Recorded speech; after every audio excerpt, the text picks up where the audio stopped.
Un bébé de 14 mois a eu droit à une balade en voiture avec un inconnu qui venait de voler l'auto de sa mère ce matin dans l'arrondissement Outremont. La dame venait de se stationner sur la rue Lajoie pour rendre visite à sa sœur lorsque son véhicule a été volé. J'en parle tout de suite avec Miguel Austin du SPVM, donc le service de police de Montréal. Bonjour, Monsieur Austin. Bonjour. Ça doit être tout un choc là, pour la mère là, qui se tourne, plus de véhicule, plus rien. La suite des événements, ça a été quoi? Oui, tout à fait. Une mésaventure là, que la dame a vécue ce matin. À 11h15, que vous le mentionnez, elle rend visite à sa sœur sur la rue Lajoie, dans le secteur d'Outremont. Elle immobilise son véhicule face à l'adresse, donc pour visiter sa sœur. Elle quitte le véhicule quelques instants, quelques secondes ou quelques minutes. Malheureusement, elle laisse son enfant à bord, donc une petite fillette de 14 mois.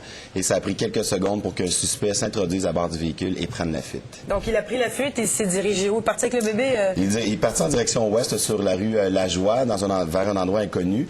Mais il semble qu'en cours de route, le suspect se soit rendu compte qu'il y avait un enfant à bord qui prenait place derrière, dans son siège d'enfant. Elle dormait.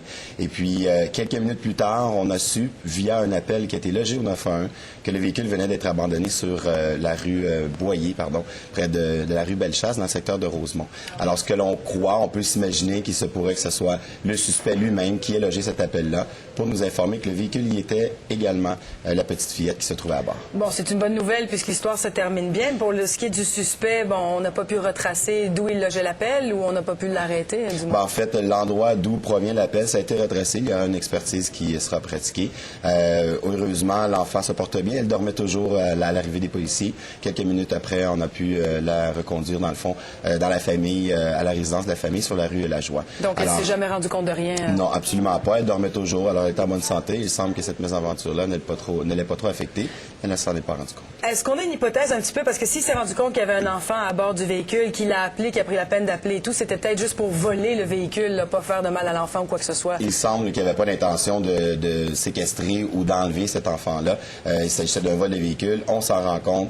Il y a sûrement eu une panique au niveau du suspect, abandonne le véhicule et soit lui ou quelqu'un d'autre, mais quelqu'un nous en fait peur que le véhicule venait d'être abandonné à cet endroit-là. C'était quoi comme véhicule? C'est un modèle Acura de couleur foncée, immatriculé dans l'État de New York. Donc, c'était une voiture qui venait de l'extérieur, donc la visite de famille. C'est pas la première fois que ça survient. On en parlait justement samedi. Il y a eu un événement également semblable du côté de Saint-Léonard. Tout à fait. C'est similaire. Samedi, vers les 15 heures, donc en après-midi, dans le secteur de Saint-Léonard.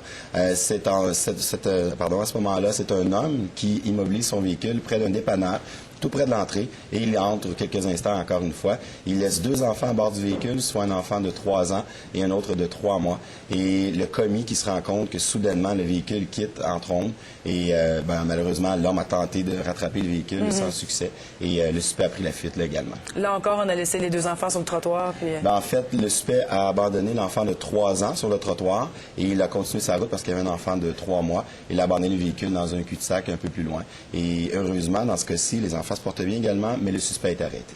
Donc, on lance un message là, aux parents pour dire, écoutez, laissez pas les enfants dans l'auto, même si c'est pour mettre un plein d'essence, même si c'est pour descendre, monter quelques escaliers, dire bonjour à quelqu'un. Tout à fait. Vous mentionnez le plein d'essence. On en a eu dans une station-service il y a de ça quelques années également. Oui. Alors, le code de la sécurité routière est formel. D'abord, on se doit déverrouiller les portières du véhicule, de retirer les clés du contact, mais également de ne pas laisser d'enfants de moins de 7 ans sans surveillance dans un véhicule. Alors, c'est important de s'en assurer. Merci beaucoup, M. Austin. Ça fait plaisir.